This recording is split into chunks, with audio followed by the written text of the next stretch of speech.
Chapter compound interest, ब्याज पर ब्याज लगना, हिंदी में चक्रवर्ती ब्याज।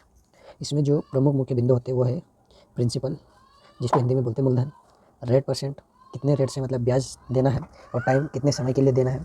टाइम में वर्ष हो सकता है, माह भी दिया जाता है कि 6 माह, 3 माह, और इसमें दिन भी होते हैं कि 84 दिन के लिए या 73 दिन के लिए, इस प्रकार से भी। और जो रेट ऑफ इंटरेस्ट होता है वो वार्षिक भी हो सकता है, अर्धवार्षिक की भी उसकी गणना की जा सकती है ब्याज की, और त्रैमासिक भी। लेकिन रेट ऑफ जो परसेंट है वो हमेशा वार्षिक रूप में देगा, लेकिन अपन को जिसकी गणना करना है वो अर्धवार्षिक भी पूछ सकता है और त्रैमासिक भी। फिर चौथा पॉइंट है अमाउंट, जिसको बोलते हैं मिश्रधन। इसमें मिश्रधन में मूलधन भी होता है प्लस जितना भी ब्याज बना उतने वर्ष में वो ब्याज भी होता है। तो मिश्रधन है वो मूलधन प्लस ब्याज का क्या है, मिश्रण है।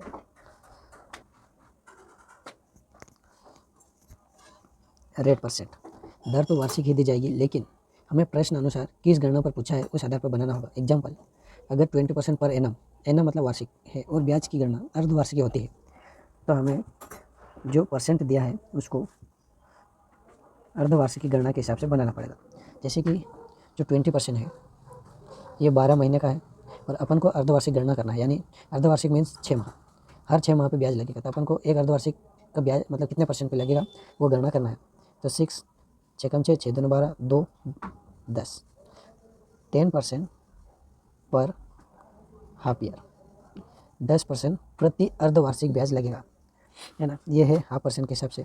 इसमें और भी हो सकता है, जैसे कि 30% पर एनम दिया हो और गणना करने हाफ ईयरली, तो 30% है वो 12 महीने का है, अपन को 6 महीने का निकाल, 6 6 6 2 12, 2 से काटेंगे तो 15% पर हाफ ईयर। इस प्रकार से उसको हाफ ईयर में कन्वर्ट कर सकते हैं। जब ब्याज की गणना त्रैमासिक की जाती है, त्रैमासिक मतलब हर 3 महीने में।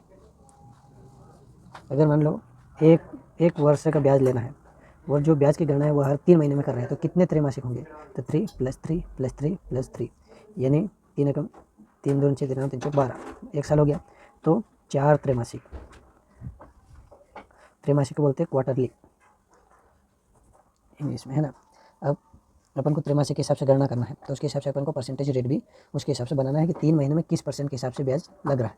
तो 20% है ये पर एनम है, यानी 20% है, जो 20% है ये पूरे साल का है। अपन को निकालना है 3 महीने का, तो 3 एकम 3 3 चौक 12, 4 से काटेंगे तो 4 पंजे 20, यानी 5% पर क्वार्टरली, यानी 5% 3 माह का ब्याज लगेगा। इस तरह से अपन निकाल सकते हैं। यहाँ पे अगर एनम कितने भी परसेंट दिया, जैसे कि 50% 12 महीने का है तो 3 महीने का कितना, या 33.5% के हिसाब से दिया है तो 12 महीने, तो 6 महीने का कितना। इस तरह से अपन यहाँ पे त्रैमासिक, अगर ब्याज की गणना त्रैमासिक हो रही है तो इसे कन्वर्ट करके निकाल सकते हैं। अब अपन देखने वाले हैं टाइम या समय।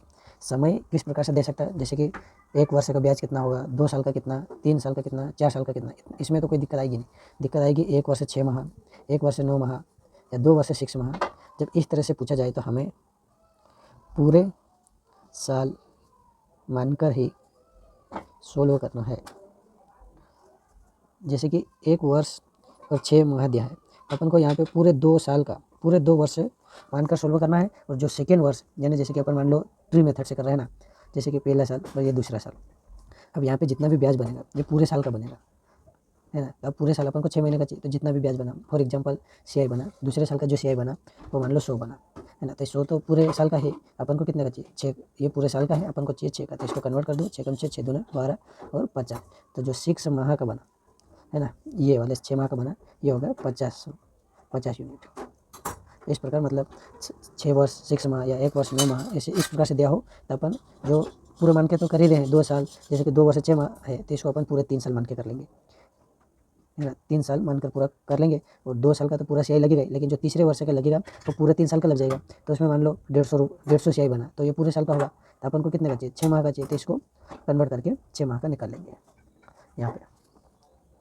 फिर वैसे ही नीचे अगर दिन में दिया हो, अगर दिन में पूछा हो, जैसे कि 2 वर्ष 74 दिन है, तो इसको क्या करेंगे, 2 वर्ष तो कंप्लीट है ही, अब 74 दिन है, तो ये तो पूरे 365 दिन का, मान लो 350 रुपये CI बना, तो ये पूरे 365 दिन का बन गया। अपन को निकालना 74 का, तो इस तरह से डिवाइड करके यहाँ से निकाल सकते हैं ना। अगर दिन का हो तो अपन को दिन में कन्वर्ट करना है, और दिन में कन्वर्ट करने के लिए 365 से डिवाइड करेंगे, क्योंकि ये पूरे साल का है।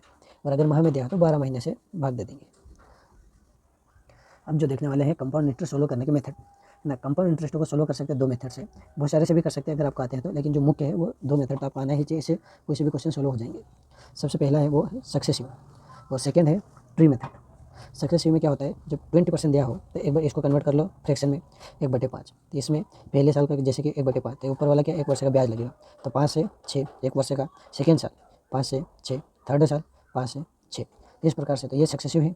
ये कहाँ पे यूज़ करें, अगर मान लो प्रिंसिपल पूछा हो, अमाउंट पूछा हो, या प्रिंसिपल और अमाउंट का क्या हो अंतर पूछा हो, तो ये अपन सक्सेसिव से कर सकते हैं।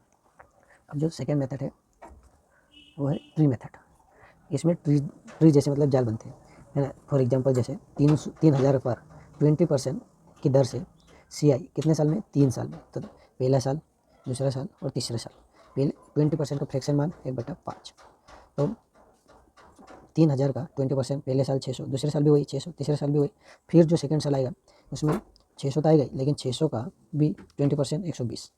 फिर तीसरे साल 600 तो आएगा, फिर इस 600 पे 20% ब्याज 120, फिर इस 600 पे 120, फिर जो ब्याज आया था 120 सेकेंड साल, इस पे भी 20% 124।